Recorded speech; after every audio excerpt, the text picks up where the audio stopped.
Fighting Blindness Canada's View Point is a virtual education series that brings you the latest in vision research presented by health experts from across Canada. The webinar you're about to watch is a recording. To learn more about the research we fund and upcoming webinars and events, please visit our website at fightingblindness.ca. This View Point webinar is proudly presented by Bayer and supported by Abbvie, Apellis, Beacon Therapeutics, Janssen, MeiraGTx, Novartis and Roche. Thank you for watching. We hope you enjoyed this webinar and share your thoughts with us in the comment section below. Hello everybody. Last but certainly not least, we have a wonderful panel. I'm talking all about inherited retinal diseases and research and genetic testing. We've had some questions already, so I think this will be a panel that a lot of people get a lot out of. So I'll introduce my three panelists, and the structure of the session will be about a 10-minute Q&A with each panelist, and then we'll open it up for questions from our audience as well. So first of all, we have Dr. Matt Benson. I know people have been pointing to you and saying, if you have questions, go to Dr. Matt Benson. So he is a clinician scientist in the Department of Ophthalmology and Visual Sciences at the University of Alberta. He currently holds a Bayer Professorship in Translational Research in Ophthalmology. So Dr. Benson completed his graduate studies and ophthalmology residency at University of Alberta, and then completed fellowship training in ocular genetics at the National Eye Institute in the United States. And his clinical interests include inherited eye diseases and strabismus. And then moving to our second panelist, Dr. Leslie Colvin James. Is it doctor? Everyone on the stage is now. So Leslie is a British-born, Canadian-trained, and American, wow, that's a lot of things, American board-certified genetic counselor with broad experience over 20 years working as a clinical genetic counselor in the US, Canada, and Australia. And about 10 years ago, she came back to Canada and has been working in southern Alberta now. And she has worked at the Alberta Children's Hospital Genetics Clinic since 2012, covering a range of adult and pediatric genetic specializations. And then Dr. Sarah McFarlane, our third panelist, has worked the last 25 years trying to understand how eye cells are made, connect to one another, and stay healthy as we age. So Dr. McFarlane grew up outside of Montreal, Quebec. She did her BSc and PhD at McGill University and did postdoctoral training at the University of California in San Diego. And then came to Calgary, where she's been a professor at the University of Calgary since 1996. Working at the University of Calgary as well as the Hotchkiss Brain Institute.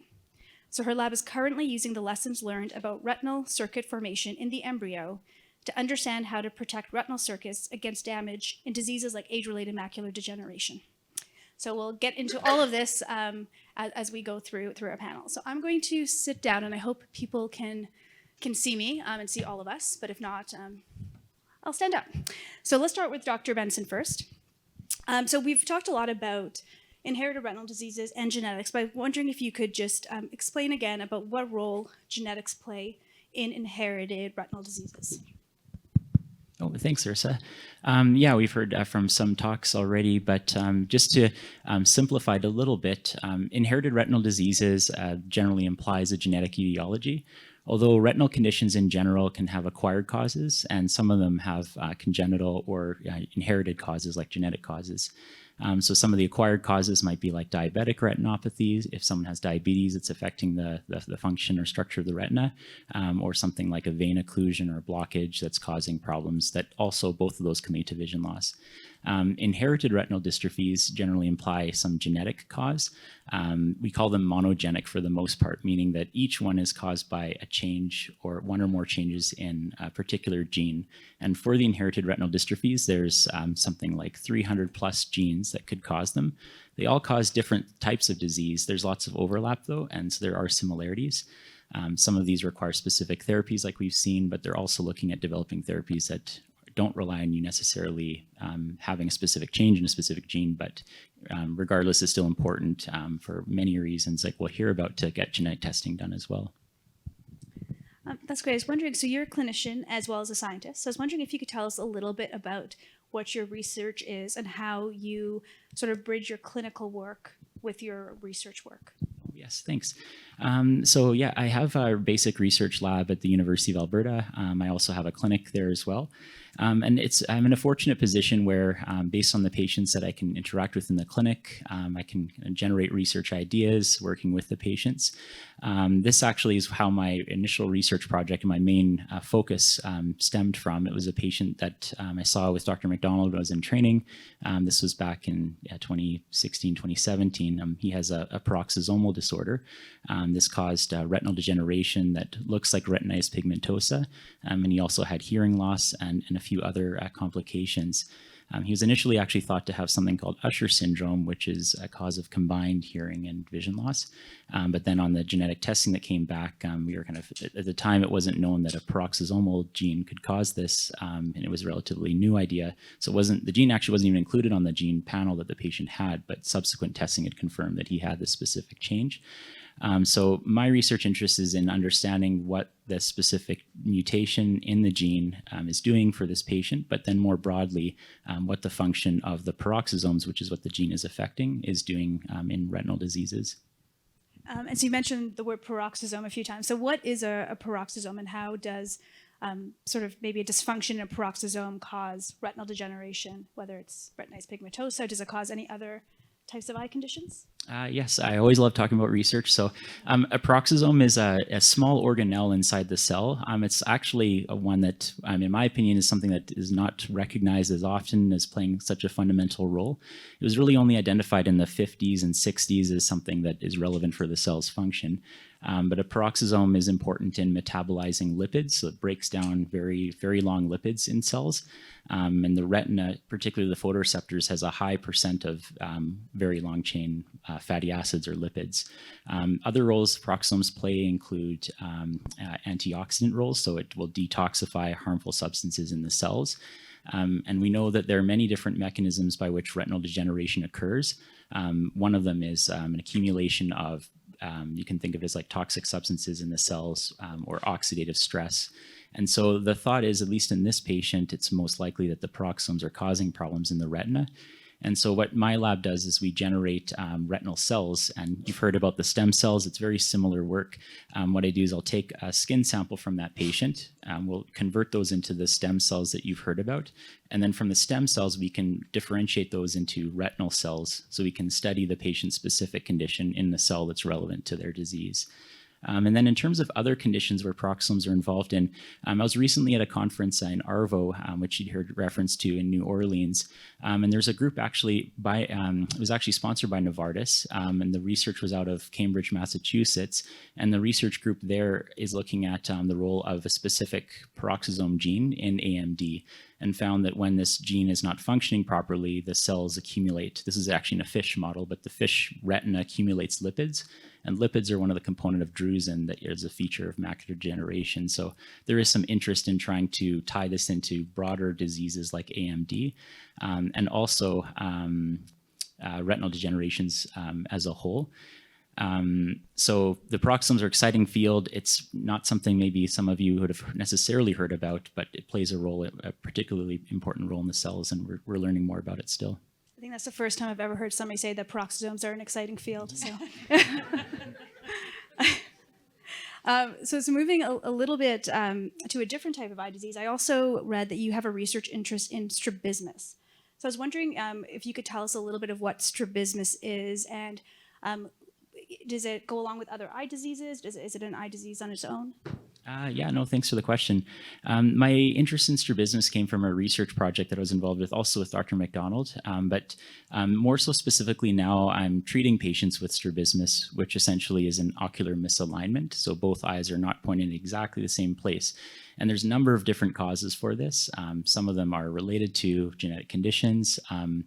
Several percent of the population, actually, both adults and children, can have strabismus. So it's quite common. In patients with low vision, sometimes you can develop this, or in patients that have had stroke. There are multiple reasons. Why strabismus shows up in my bio is because our department is in need for a strabismus surgeon, and so they wrote me into doing this. But I do enjoy treating patients with strabismus. It's very gratifying work. But I have done some research in the field as well, and one of the projects actually was looking at once you've operated on a patient to try and correct their alignment, sometimes patients will need a subsequent surgery, maybe in about 15% is what we found in our study. And it's difficult to know when to intervene again because there's a drift of the alignment that naturally can happen in some patients after surgery. And so we were studying what would be the optimal time to reintervene. And so that was some of my research I've done in the area. Okay, thank you. So just my last question, I was wondering if you could tell us a little bit more about your clinical practice. So in your sort of either day-to-day work, what are the sorts of clinical activities that you are doing? What sort of patients are you seeing? So my time is split 50-50 pretty much between clinical activities, and which includes surgery and research.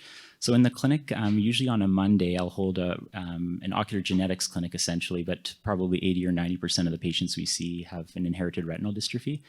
So how that looks is we get referrals from potentially optometrists, other ophthalmologists, or other healthcare providers who suspect the patient may have an inherited condition. So they'll send the patients to myself. I work with Dr. McDonald as well. He holds a clinic on a separate day. And I work closely with Norrin Cherry, who's our genetic counselor there, who specifically deals with patients with ocular genetic eye diseases as well. And so we'll run through a panel of tests, meet the patient, order a number of imaging studies. And once we've got a sense that this probably is a genetic condition, then we will discuss genetic testing. And Leslie will speak a bit about kind of what's involved with that. But generally, the genetic counselors are crucial and very helpful for us in relaying the information to the patient and helping us decide, what to order as well. And we will proceed with testing if the patient is keen. And afterwards, it usually takes a couple of months for those results to come back. And then after that, we sit down with the genetic counselor and analyze the results and then relay those to the patient. So that's usually on a Monday. I'll see that kind of patient population. And then on Tuesdays, I have a strabismus clinic, and that's primarily where I see patients with ocular misalignment. And then I also do on-call activities as well. So see patients with a range of sort of eye trauma and other eye emergencies. Okay, thank you. We're sort of going to actually switch tacks quite a bit and talk to Dr.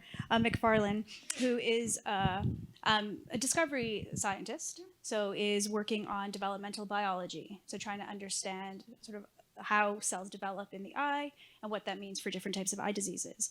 So one of your research interests is about neural circuits. I was wondering if you could describe a bit when you talk about neural circuits, what that means and how does that help us to see?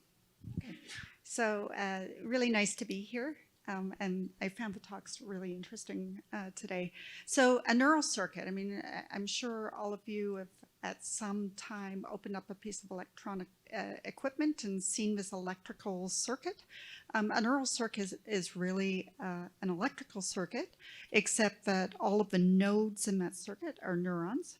And the connections between the nodes are the nerve fibers that normally connect the neurons up. A neuron is just a nerve cell. It's a sort of scientific word for a nerve cell. And in terms of the eye, the neural circuits that regulate our vision are found at the back of the eye in the retina and are involved in taking light, processing it, and sending it off via the optic nerve to the brain so that we can interpret it and see. So like the neural circuits are the cells that sense the light, and then all the cells that send the light further on to the brain. Yeah, is that a fair? Yeah, so the very upstream elements of the circuit are the photoreceptors, the cone and rod photoreceptors. And so they're going to take the light photons, convert that into electrical signals, which then get sort of sent. The funny thing about the retina is that the light sensing cells are actually really at the back of your eye, so that the light has to go all the way through the eye before it actually hits the photoreceptors. I've never really understood that, I have to say.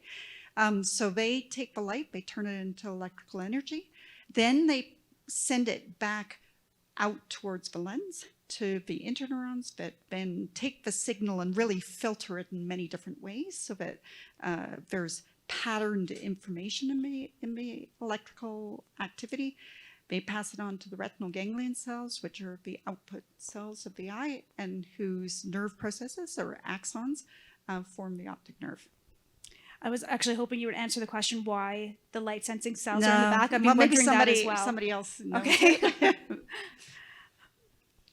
So The next question would be about, so how are some of these circuits impacted in certain vision conditions? I know you've studied age-related macular degeneration, but in AMD, other types of retinal degeneration. So photoreceptors in general, these are the light sensing cells at the back of the eye, are the ones that are quite often affected in genetic disorders, inherited retinal disorders, though you can have the output cells of the retina, the retinal ganglion cells affected, for example, in glaucoma. They're the ones that are impacted, but you can imagine that if you lose cells or nodes at any part in that electrical circuit, it's a problem, right? Because if you lose the photoreceptors, then essentially you've lost the on switch for the circuit. The circuit can't actually get activated in the first place because you can't take the light and convert it into electrical signals. But if there was something that impacted the interneurons or impacted the retinal ganglion cells, and then probably something that we know a lot less about is even within the brain. If your visual centers aren't processing the information properly, then it doesn't matter where in the circuit. If the circuit gets broken, the output doesn't happen. When I was learning about sort of how light was transmitted, I sort of thought about it, and this might be only old-fashioned Christmas lights. I don't know if it works this way anymore, but I remember before, if one light bulb wasn't working, the entire string wouldn't work. So that's sort of how I think about it. You need to have every single light bulb working, otherwise you stop that circuit. Yeah, well, that's exactly what it is, right? And you know, sometimes it's not that you don't get transmission at all, but if you get transmission in such a way that it's not patterned properly, you can't interpret the data either. Right? And so that was a really great sort of background for us. So maybe you could tell us a little bit more about what your lab studies and what your research focuses. Okay, so I'm a developmental biology lab, and what that really means is that I study things in the embryo. And the reason why we use the embryo is that we figure that the embryo has figured out how to make an eye, how to make the neural circuit in the eye that allows us to see. They know how to make all of the different neurons that are in the eye, to make them in the right numbers and to get them connected up to one another so that they speak to each other, so that they can get the information ultimately out to the brain. And so the embryos figured this out. We don't have to all we have to do is sort of almost take a lens and watch what the embryo does and ask what the embryo does. And then we get the instructions, the blueprint of instructions that say, how do you make a retinal neural circuit? And why this is so important is that ultimately, if we heard about stem cell therapies, for example, today. If you have a stem cell, you're going to have to ultimately at some point give that stem cell the right instructions to tell it, for example, to make rod photoreceptors or to make cone photoreceptors or to make retinal ganglion cells, depending on what cells in the neural circuit are missing. And so if we can figure out the instructions, the blueprint from the embryo, then potentially we can reuse those types of molecules and the recipes that we discover to be able to make a particular type of neuron for replacement in a particular disorder. And so sort of in your studying this, what have you learned about sort of those instructions, like what's important to help make some of these really important cells, whether it's RPE cells or other types of retinal cells? So the Fighting Blindness Canada actually supported a project on RPE cells. And this was a few years back. So the RPE cells are not neurons. They are actually very similar to your skin, right? They're epithelial cells. And they actually form a skin at the back of your eye that is a protective role. They support the photoreceptors. They make sure they're happy that they have all of the nutrients that they need, but the growth factors, but sort of keep them peppy. They clean up after them. I mean, I kind of think that they're the moms of the retina for these photoreceptors that, are just being sort of doing their job and running around and leaving waste around. And so the relationship between these RPE cells and the photoreceptors is really critical, right? And so we also heard today about how we can do RPE cell transplants. We can take RPE cells and sort of make RPE cells in culture and then transplant them back into the eye. And so what we really wanted to do with our studies was to try and figure out how RPE cells move. Because if you take RPE cells and you put them back into the eye with the hope that they're going to, sort of integrate and settle down and provide that protective role in the patient, we have to sort of understand how they move, how they proliferate. That means how they divide, and what they need to be able to spread back out to form, a nice sort of skin blanket, but at the back of the eye. And so we are Fighting Blindness Canada supported that work, and I was really very appreciative of it. Thank you. Just be mindful of time. I think I'm going to move it on to Leslie, but I actually want to also thank not only Sarah McFarlane, but members of her lab have come out today to volunteer. So thank you very much for wonderful volunteers. I'm including some of Sarah's students and lab members.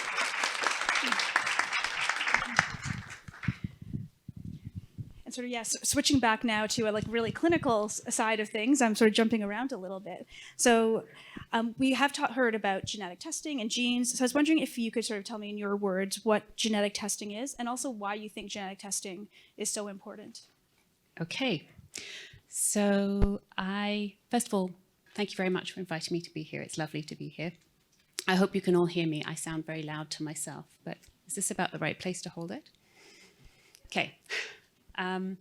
So one of the things I think that if we take another step back is we've talked a little bit about how the cells work and how mistakes happen. But if you want to know what the actual mistake is, you can't go in and take a piece of the eye to do the testing. And one of the things that's really neat about our genes is that they're inside every single cell in our body. So we can actually try to figure out where the mistake is, what has gone wrong for that has caused your particular vision condition, retinal disease, by taking a sample of your blood or some skin cells and looking at the genes. The genes are the instructions for all the biological parts of us. I say to people there are about 30,000 different genes that go to like a recipe for a person, somewhere between 20 and 30,000 different genes. There's about 300 that we know of, just over 300 that we know of that are important in the formation of the retina. So we can take a blood sample and we can look at that genetic information and we can figure out what went wrong with your eye. In your biologics, that is the cause of your genetic disease, just from that blood sample by looking at the DNA that's actually there. So why is genetic testing important? As you can probably hear from all the different talks today, people focus a lot on what has actually gone wrong so that we can try to fix it. And so that's really, I guess, the number one reason people come to ask us about genetics. The second thing that I think sometimes families come to us for is, well, we know this is in our family. We know it gets passed on. Or maybe I'm the first person in my family, but I know in some other families it gets passed on. Is this something that I am at risk to pass on? And sometimes that's just helpful information for people to know. So we look at it from two different aspects. We get different sets of information from that testing, but it can be viewed through either lens. And so if somebody either wanted to get genetic testing or if their doctor suggested they get genetic testing, how do you go about getting this done? So essentially, typically you come to see somebody like myself or like Dr. Benson with a specialization in ophthalmic genetics. Genetic counselors are not doctors. We don't make diagnoses, but if you've already seen an ophthalmic specialist and you have a diagnosis, we can help make sure that testing that gets ordered, we can talk to you about what the available genetic testing is. We can make sure that we order useful genetic testing, because not all genetic testing is the same. And we can try to figure out whether or not we can find that specific mistake, given the technology that's available today. I think that leads actually to another question. So I know genetic testing, if it's ordered by a doctor, is publicly covered. In Alberta, it's actually covered across Canada, which is really wonderful. However, there sometimes are waiting lists. Sometimes people don't know how to access it. What do you tell people? Are there advantages, disadvantages to looking at private genetic testing? What would you suggest if somebody's asking about this? I think I have worked in the States, I've worked in Australia, I've worked in systems that are both public and private. I have no problem with people choosing to access testing privately. The most important thing is to make sure that you're getting the right testing, because there is genetics out there that is, we call it recreational genetics. It will look for things that are not the right things. So 23andMe or Ancestry.com testing is very interesting, but it's not going to tell you which specific mistake you have if you have an inherited retinal disease. So it's very important that you see somebody like myself, or like Dr. Benson, or somebody that really, or an ophthalmic specialist that knows and will order the correct kind of genetic testing for you. Don't waste your money on something that's not going to give you a useful answer. Thank you. And maybe there's been a little talk about how before we thought there was only one gene that caused inherited retinal diseases. Now we know there's over 300. So I'm assuming also genetic testing has also changed a lot over the years. So how has it improved over the, say, last 15, 20 years? And if somebody's had a genetic test in the past but maybe didn't get a result, is it worthwhile them trying to test again, or what would you counsel them? That's an excellent, excellent question. I have been involved in this field for over 20 years. The genetic testing technology has improved by leaps and bounds, absolutely phenomenally, in a way we never thought it could almost. So even 5 or 10 years ago, you might have had genetic testing for 1, 2, 3, maybe 10 genes at a time, possibly only one gene. And if you didn't find an answer, well, maybe that's just because it was one of the other 349 genes that we didn't test for. So it's super important, if they don't find an answer, even today, to think, this is improving all the time. We can't find something if we don't know about it. So as our knowledge improves, as the technology improves, we're able to have another look, have another go, see if we can find it again. And concurrently with that, as we learn more about genes, we also learn more about these potential therapies, these potential treatments. So I would say, for sure, if it's been 5 years and they didn't find anything, think about coming back to see us again. Okay, so, one more question, a follow-up on that. So for somebody who's had their genetic testing done, what are sort of the next steps? One, if they've had a gene mutation that was identified, or secondly, if they haven't had a gene mutation that was identified, what would you suggest? So if they had a gene mutation that was identified, what we typically do is give you a copy of your result and give you that information, a letter maybe to share with your family members. It may be that 5 years ago there wasn't anything available that could be done, but if you speak with your ophthalmologist or your eye specialist, or call back to see the genetic clinic where you were seen before, you might find that there are different things that might be offered than were offered in the past. Your second part to the question was if we didn't find anything. If they didn't find anything at all, it's worth having another look, or talk to whomever referred you and say, do you think it's worth my while going back to see the genetics clinic? Do you think it's something that they might have more information now? And we're always happy to revisit things. There's a third category of result which people may or may not be as aware of, where sometimes we find something but we're not quite sure what it means. We're not sure if it's the answer. It's a possible answer, but we don't have enough information yet. And that is another area where you need to stay in touch with the genetics specialists or your treating physician to say, is this something, could we go back and have another look? I have many times found these ambiguous results. And what we typically do is we go back and look every couple of years. We have a little look, we see if anything's changed, what's out there in the literature. We might go back to the lab and say, what do you know? Can you reanalyze this for me? And sometimes it'll have shown up in another family and it'll be clearly significant in that family. And then we go, yes, now we've been able to show that this really is real. It's meaningful. And maybe we can, based on that, refer you somewhere or offer testing to other family members. So it's an evolving field, which is what's made it interesting for me. It can be a little confusing if it's not your specialty, but keep talking to us. We're always happy to hear from you. Thank you. And this feels like I put this question is just so I could say this, but if you have got a genetic test result, we would also encourage you, if you have an inherited retinal disease, to join our patient registry. So there is a site in Alberta.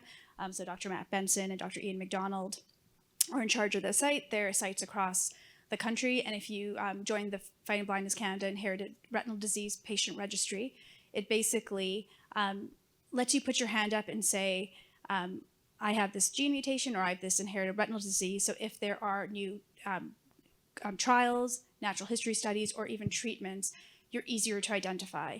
And so we can, we won't contact you, but your doctors will contact you if there is a trial that could be appropriate for you, or if there's a new treatment that could be appropriate for you.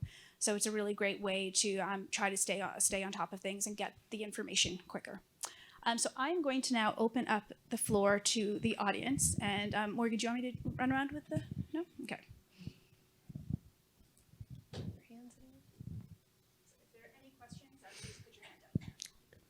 You put your hand up if you have a question. We're at the end of the day.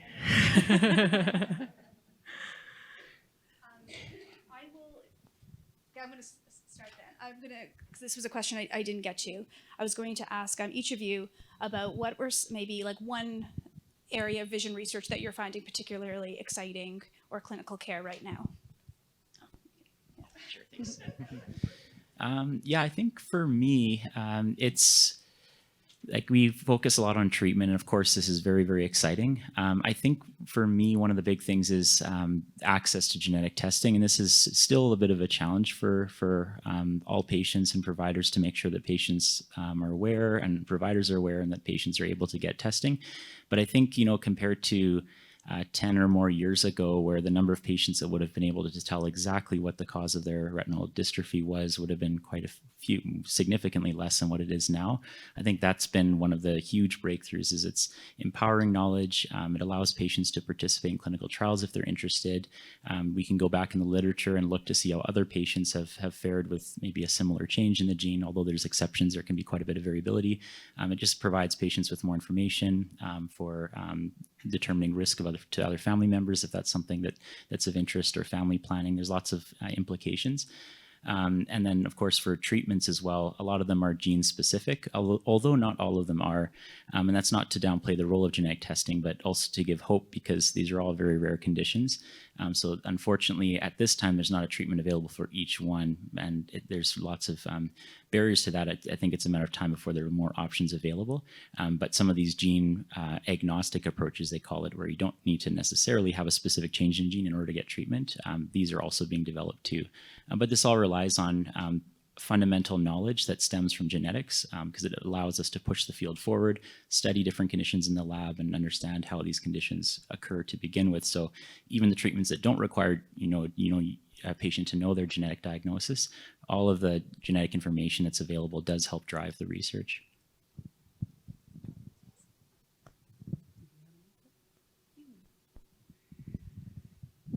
I find that I have a short memory, but I think for me, and it's not to focus on treatment, it's just that when I started in genetics 25 years ago, there were no treatments for any genetic condition. So I find the fact that we now are able to offer treatments hugely exciting. I know that it's kind of like the tip of the iceberg, and there's just one treatment today for a specific inherited retinal condition, but there are just one neurologic treatment and one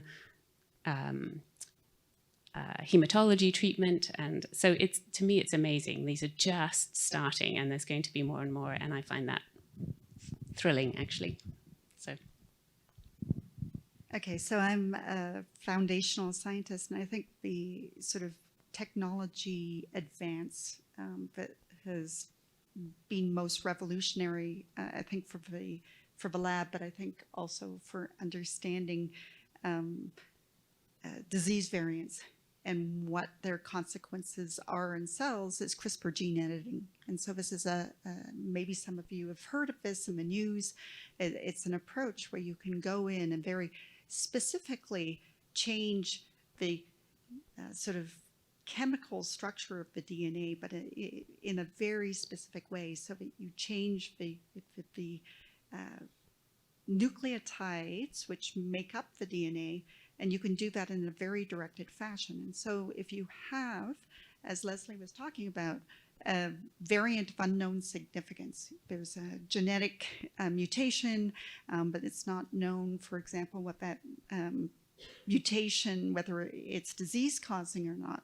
The nice thing is that we can then go in the lab and introduce that same nucleotide change in the DNA sequence, and then go and study it in an animal model or in culture, and be able to actually really start getting at the answer, if you don't have other families, as to whether or not that particular variant is critical or is of no significance. And it opens up abilities both to fix genomes, but also to mutate genomes and study the consequences that really weren't there 5 years ago.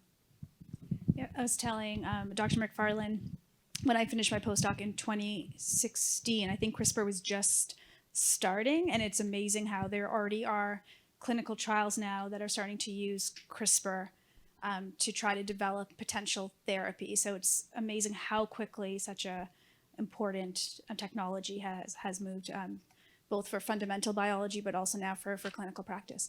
Okay, I'll give one more opportunity. Oh, there's somebody's got their hand up? No, just stretching. One last opportunity for questions.